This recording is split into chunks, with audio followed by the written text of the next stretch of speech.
आप अमेरिका जाओ, देखो आज 30 से 35% लोग पागल अवस्था में जी रहे हैं। कोई पास में आता ही नहीं है, नहीं लड़का आता है, नहीं लड़का की बहू आती है, नहीं कोई पोते पोती आते, कोई नाता नाती कोई भी आते ही नहीं। ये हमारी भारतीय संस्कृति है मिलजुल कर रहने की। भगवान कृष्ण वृंदावन में गाय चराने के लिए जाते हैं, सब ग्वाल बाल के साथ मिलजुल कर भगवान भोजन पाते हैं। कहाँ भगवान कृष्ण और कहाँ ग्वाल बाल, किंतु भगवान मिलजुल कर रहते हैं। और आज ये हमारी जो संस्कृति है वो हमें बचाना है। पाश्चात्य संस्कृति का प्रकोप बहुत हो रहा है, आक्रमण हो रहा है। हमारी हिंदुस्तानी संस्कृति को मिटाने की कोशिश भी बहुत होती रही है, किंतु ये संस्कृति इतनी मूल्यवान है, इसको कोई मिटा पाया भी नहीं है और मिटा पाएगा भी नहीं, मिटा नहीं सकेगा कोई भी, क्योंकि ये मूल्यवान संस्कृति है। एक गुरु अपने शिष्यों से बोल रहे थे कि हमारी जो भारतीय संस्कृति है वो मूल्यवान है, इसका मूल्य कोई कम नहीं कर पाएगा। हाँ, जरूर कोई कोई लोग, थोड़े कुछ हमारे बाबा लोग भी अंधश्रद्धा फैलाकर इस संस्कृति को बदनाम कर रहे हैं। कोई कोई पाश्चात्य लोग या ये थोड़े कुछ फिल्म इंडस्ट्री वाले लोग ऐसी ऐसी बातें करके बता करके लोगों के माइंड में ये भारतीय संस्कृति को हल्का कर रहे हैं। किंतु गुरु बोल रहे थे शिष्य से कि हमारी संस्कृति मूल्यवान है, इसका मूल्य कोई कम नहीं कर पाएगा। तो एक सोने का सिक्का था गुरु के पास। गुरु ने शिष्यों से कहा कि किसको ये सिक्का चाहिए? तो सबने हाथ ऊपर उठा लिया कि मुझे चाहिए, मुझे चाहिए। तो गुरु ने कहा, ये सिक्का हाथ में रखकर उस पर थूक दिया सिक्के पर। गुरु ने कहा कि अब किसको चाहिए? तो सबने हाथ ऊपर उठाए, मुझे चाहिए, मुझे चाहिए। यदि कोई खाने की चीज होती और उस पर थूक देते तो कोई नहीं बोलता, ये तो सोने का सिक्का, कौन ना बोलेगा, और बड़ा वाला सिक्का सोने का। तो सबने हाथ ऊपर उठा लिया। तो फिर गुरु ने नाले के गंदा पानी लेकर उस पर छिड़क दिया सिक्के पर, नाले का गंदा पानी, और बोला कि अब किसको ये सिक्का चाहिए? तो सबने अपने हाथ ऊपर उठा लिए। फिर गाय के गोबर में डाल दिया, और बोला कि अब किसको ये सिक्का चाहिए? तो सबने बोला कि हमको चाहिए।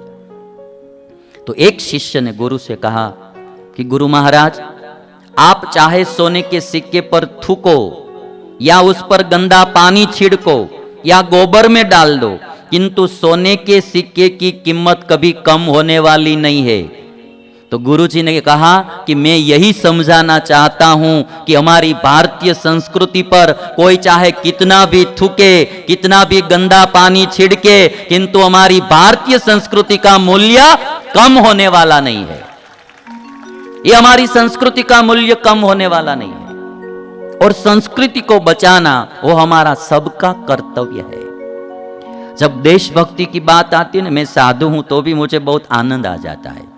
मेरा एक स्वप्न है कि हमारा भारत देश मूल्यवान है, हमारी संस्कृति मूल्यवान है। हम सब लोग मिलकर यदि देश के उत्थान के लिए काम करेंगे तो हमारा देश विश्व गुरु बनकर ही रहेगा।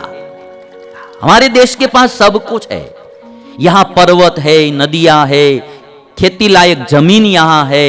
यहाँ आप देखेंगे तो कितनी भांति भांति का अनाज होता है, भांति भांति के फूल फल सब होता है।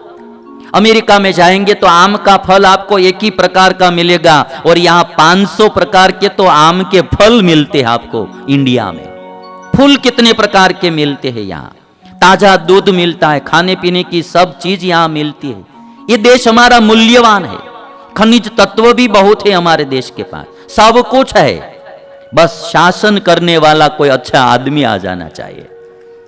पृथ्वी में सब कुछ है। भागवत में लिखा है कि पृथ्वी में जब पृथु राजा हुए और पृथु राजा ने शासन किया तो पृथ्वी में सब चीज पृथ्वी में से बाहर निकाली।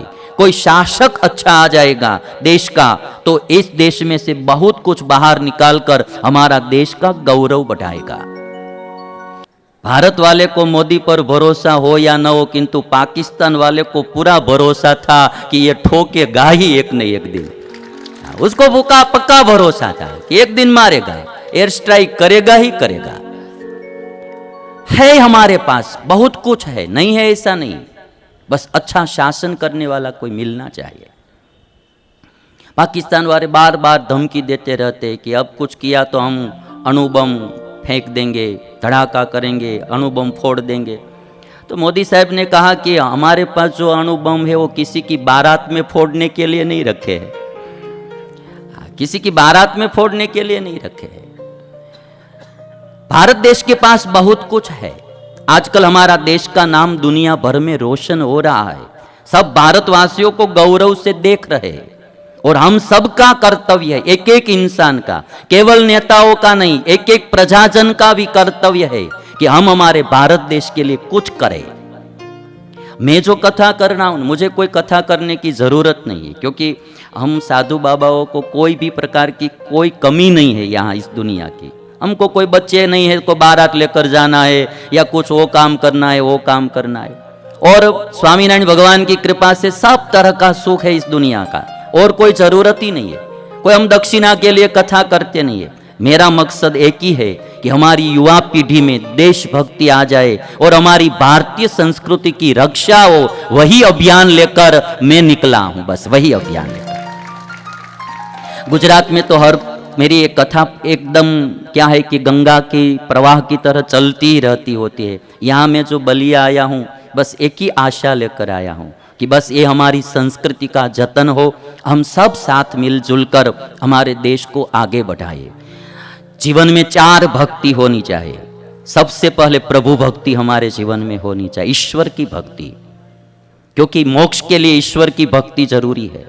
दूसरी गुरु भक्ति होनी चाहिए, हमारे पर कोई गुरु होने चाहिए, गुरु के आदेश के अनुसार जीवन जीना चाहिए, गुरु भक्ति। तीसरी मातृ पितृ भक्ति होनी चाहिए, माता पिता के प्रति आदर होना चाहिए।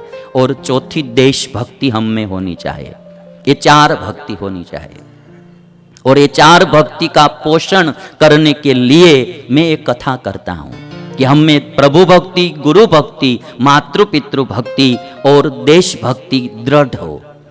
और आज रामचंद्र भगवान के परिवार के जीवन में से हम ये भी सीखेंगे, पारिवारिक भावना कभी भी कम मत होने देना, परिवार में कभी भी कुसंप मत होने देना, मिलजुल कर रहना है, थोड़ा कुछ जाने देना। संप रखना है ना तो थोड़ा लेट गो करना पड़ता है, थोड़ा लेट गो करना पड़ता है। अभी हमारे कल विमल जी मुझे बोल रहे थे कि हमारे छोटे भाई मुझे जो पढ़ाया, आगे बढ़ाया, तो हमारे भाइयों का बहुत बड़ा योगदान रहा है। तो अपने भाइयों को याद कर रहे थे कि हमारे भाइयों की वजह से मैं आगे जा सका हूं। तो ऐसा भाई भाई में जब प्यार रहेगा तो बहुत आनंद जीवन में आएगा। पति पत्नी में प्यार रहेगा, सास बहू में प्यार रहेगा। आजकल क्या होता है कि कभी कभी सास बहू में इतना झगड़ा होता रहता है तो बीच में पति ऊब जाता है, परेशानी पति को होती है। यदि माँ का पक्ष लेता है तो पत्नी रूठ जाती है, और यदि पत्नी का पक्ष लेता है तो माँ रूठ जाती है, बीच में बहुत परेशान हो जाता है। तो मिलजुल कर रहेंगे तो सब सुख से और शांति से रहेंगे। जीवन में संप रखना है, कभी भी कुसंप नहीं होने देना, ये बात पूरी ध्यान में रखना।